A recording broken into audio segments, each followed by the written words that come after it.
हिमालय के दिल में सतह समंदर से 5000 मीटर ऊपर एक मुंजमद झील खामोशी से एक होलनाक राज छुपाए बैठी थी। सैकड़ों इंसानी हड्डियां, कोई कब्र नहीं, कोई नाम नहीं, कोई जवाब नहीं। ये है रूपकुंड, भारत की रियासत उत्तराखंड में गढ़वाल हिमालय की गहराइयों में छुपी एक छोटी सी बर्फानी झील। मकामी लोग इसे कंकाल झील कहते हैं। साल था 1942। बरतानवी फौज के एक रेंजर हरिकेशन माधवाल उस इलाके की गश्त पर थे। जब वो झील के किनारे पहुंचे तो उनके पांव थम गए। झील के चारों तरफ बर्फ के अंदर और पानी की सतह पर सैकड़ों इंसानी ढांचे बिखरे पड़े थे। बाल, जूते, कपड़े के टुकड़े, सब कुछ मुंजमद वक्त में महफूज। दूसरी जंगे अजीम का जमाना था। बरतानवी फौज ने फौरी तहकीकात शुरू की। क्या ये जापानी फौजियों की लाशें हैं? क्या ये कोई खुफिया फौजी ऑपरेशन था जो नाकाम हो गया? नजरिए एक के बाद एक आते रहे। कुछ ने कहा ये जापानी फौजी हैं, कुछ ने दावा किया ये जायरीन का काफिला था, और कुछ का मानना था ये किसी कदीम जंग के सिपाही हैं। रूपकुंड नंदा देवी राज जाट यात्रा के रास्ते पर वाक़े है। हिंदुस्तान की कदीम तरीन और मुश्किल तरीन मजहबी यात्राओं में से एक। क्या ये जायरीन अल्लाह का नाम लेते हुए मारे गए? दहाइयां गुजर गईं, फिर साइंस ने कदम रखा। सन 2004 में मुहक्किकीन ने झील से हड्डियां उठाएं और DNA तज्जिया शुरू किया। जो इंकशाफ हुआ उसने हर नजरिए को तोड़ दिया। उन ढांचों की उम्र तकरीबन 800 से 1000 साल थी। ये कोई जंगे अजीम के फौजी नहीं थे, ये लोग सदियों पहले मरे थे, एक ऐसे दौर में जब यहाँ कोई रियासत भी नहीं थी। DNA ने एक और चौंका देने वाला राज खोला। ये लोग दो मुख्तलिफ नस्ली गुरोहों से थे। एक गुरोह जनूबी एशिया का और दूसरा हैरतअंगेज तौर पर मशरकी बहीरा रूम का। वो लोग कौन थे जो यूनान या क्रेट से चलकर हिमालय की उस दूर दराज झील तक पहुँचे? क्या ये ताजिर थे? क्या ये मुहिम जो थे? या कोई राज उनके साथ दफन है? सन 2019 की एक अहम तहकीक ने इंकशाफ किया कि ये तमाम मौतें एक वक्त में नहीं हुई।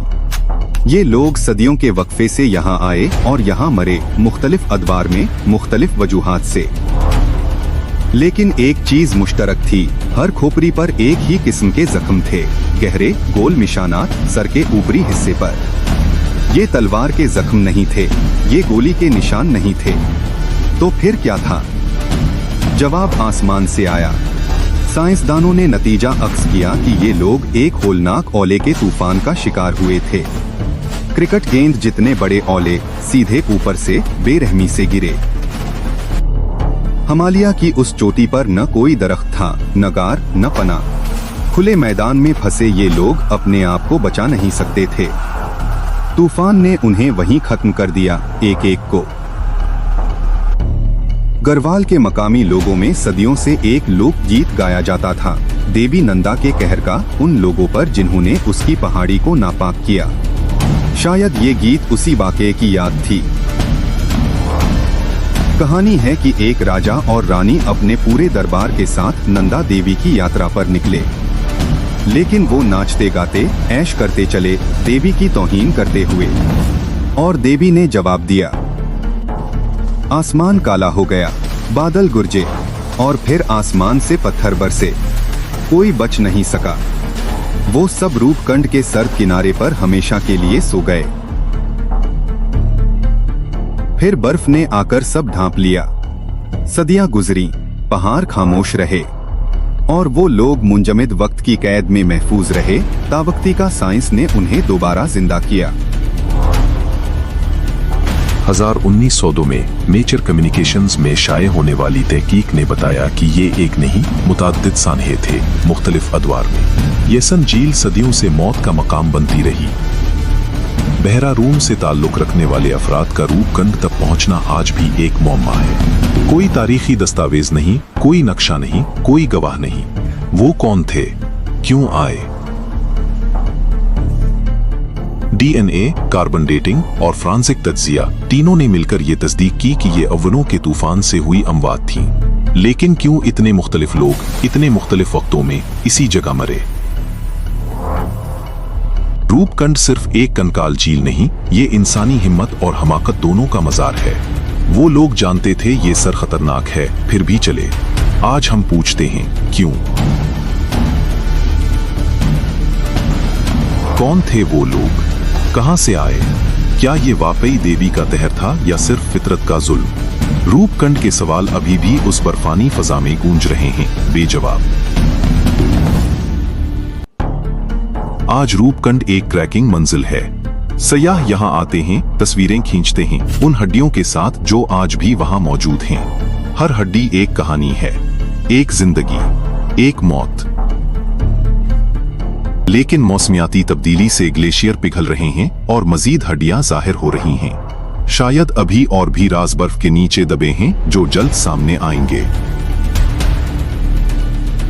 चाहे वो जायरीन थे, सिपाही थे या ताजिर, उन सब ने अपनी जिंदगी उस पहाड़ को दे दी। उनकी मौत ने तारीख, साइंस और मजहब की सरहदों को छुआ।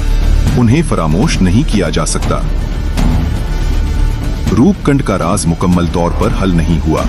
साइंस ने बाज़ सवालों के जवाब दिए, लेकिन नए सवाल पैदा कर दिए। ये झील आज भी खामोशी से अपने राज की हिफाजत करती है। हिमालय का ये पहाड़ गवाह है इंसान कितना छोटा है फितरत के सामने, लेकिन इंसान की हिम्मत कितनी बड़ी है कि वो फिर भी चलता रहा।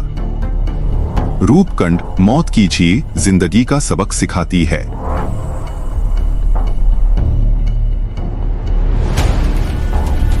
अगर आपको ये कहानी पसंद आई तो लाइक करें, चैनल को सब्सक्राइब करें, क्योंकि तारीख के सियाह राज अभी भी बाकी हैं।